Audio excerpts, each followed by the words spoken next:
Hello mga sis and brad! Ito na naman ako.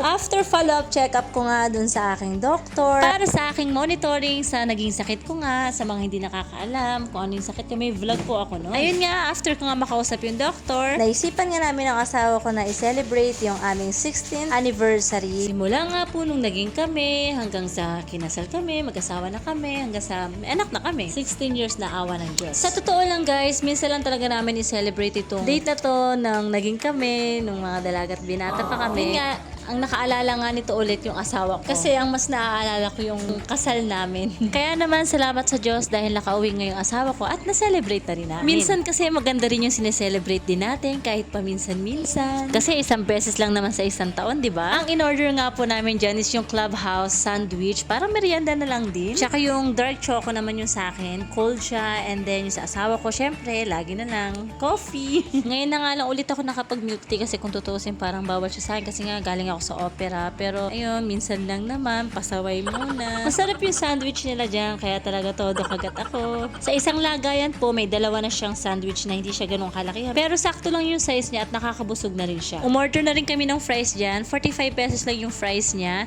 And then yung sandwich, kung hindi ako nagkakamali, nasa 110, ganun. Okay na rin siya, guys. At ang cute nga nung lagayan nila ng tubig dyan, akala mo merong ibang nakalagay. Lakas makasosyal, akala mo wine. Bukod sa masarap yung pagkain nila dito, ang ganda rin ng ambience nila. Ayan yung mga kapaligiran nila dyan. Pwede ka dyan bumaba after mong kumain. Ang lawak talaga ng space nila at talagang nakaka-relax. Mamaya ipapakita ko nga sa inyo yung itsura dyan sa baba. By the way, may note sila dyan guys na bawal magdala ng ibang pagkain. Ayun, ituloy nga ulit natin yung kinakain ko. So parang gutom na gutom lang. Medyo busog pa nga ako that time kasi kakakain lang din namin sa bahay ng kanin. And then after nga kasi nung aking pag-check up, ayan, dumiretso kami dyan. On the spot talaga, inisip namin kung saan. Kasi ang gusto ko lang naman sana is mag-pizza, pero since tinapay din naman to, ayan, okay na din siya sa akin. Mahalaga, nagkaroon kami ng quality time, na-enjoy namin, na-celebrate din namin. Sa ngayon, hindi nga namin muna sinama yung mga anak namin, kasi nga nakamotor lang din kami, yung tricycle na ginagamit namin dito, is ginamit din muna nila, kaya kami na lang muna, and then kasi nga medyo makulit sila kapag nagpapa-check up ako doon, habang nag-aantay, kung saan nakakarating. Tinikman ko nga din yung brownies nila dyan, at masarap naman, ayan, naghati na lang kami ng asawa ko. And then, after nga namin kumain dyan, bumaba na kami at para mag-picture-picture, and then ayan, sweet-sweetan kami dyan.